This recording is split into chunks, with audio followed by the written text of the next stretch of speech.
Cisco had some very surprising earnings, Daniel, didn't they?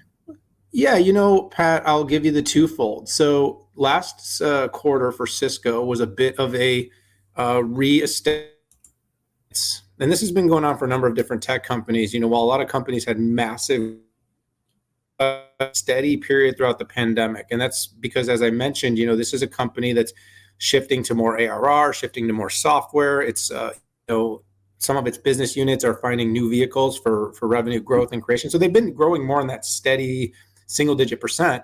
But after what was a rougher one quarter back, and you and I had a really good segment kind of talking through why that happened. And we can certainly link everybody back to that.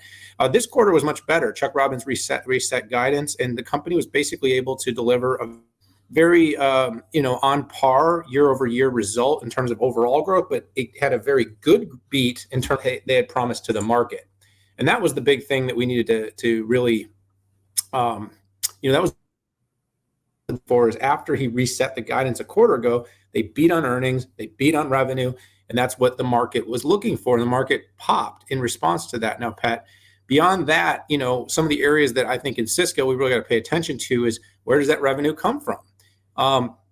Two things I've been really focused on is one, are they growing ARR? Because everybody wants to see is that happening. And they were able to show that they were making progress there, 8% growth in ARR, product ARR jumping 13% in the quarter. On a year over year basis, their business, Pat, the biggest growth area, security. So you look across the business portfolio, and it was generated about $1 billion in the fourth quarter, but it was 20% growth. Now you look across the rest of the portfolio, the biggest revenue contributor, almost 50% of its revenue, comes from its networking business. That was flat year over year. Its Internet for the Future, which is its silicon optics and its massive infrastructure business, actually dropped about 10%. And its collaboration was only up 2%.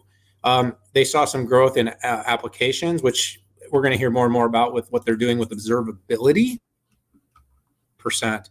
But across the board, like I said, it was kind of flat in the broader scheme of how they performed, but it was a nice growth, a nice beat versus what the market had expected. And if you were reading the press clippings heading into Cisco's earnings a few days ahead, between supply chains, between some of the various sort of negativity about the market, I think people thought they were going to miss. I really do think this is part of the reason why the stock responded so positively. I think the market thought they were going to miss. In other areas, Pat, I would say, a little bit of growth on subscription, a little bit of strength in their recurring revenue. But I don't know. I think it's really interesting. Maybe you could talk more about this so I don't take all the steam. But, hitting revenue was good. Beating earnings was good. Seeing the ARR jumping, 8% is good. I think people would love to see that grow faster, but, given the size of Cisco. But the interesting part is the security business, that was a really good growth number. And I'm wondering how much that's a secular trend in your mind, because my opinion is we've seen it with Microsoft as well. That number has been surprisingly big, and some of the incumbent players have been really succeeding by leaning into security. And I think that could be an area for Cisco that could really help them offset some of the aging of other parts of the portfolio, because the observability is going to take more time. Security could be a winner for them. What do you think?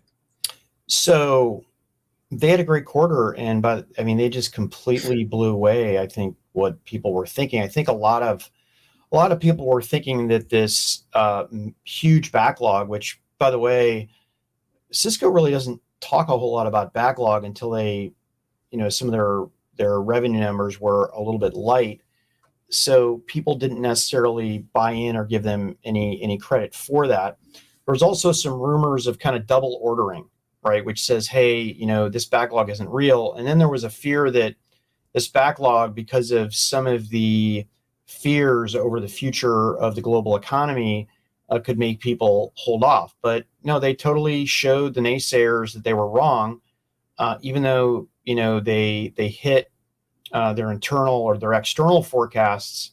They beat the street on the top and the bottom, meaning that they were essentially discounting that backlog. And the big news is that enterprises are still buying, right? And that's exactly what they do. And And while enterprises might be buying, if I look at Juniper, and if I look at Arista, enterprise isn't growing as quickly as, let's say, high performance trading, or the hyperscalers.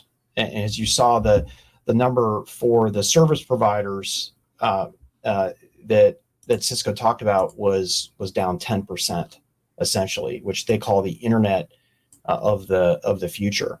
But no, I'm really excited about security too, and it seems to be a little bit lumpy. So I don't know if that was just a huge deal coming through. There is definitely a challenge in terms of the complexity that comes with security, because there's security isn't one thing.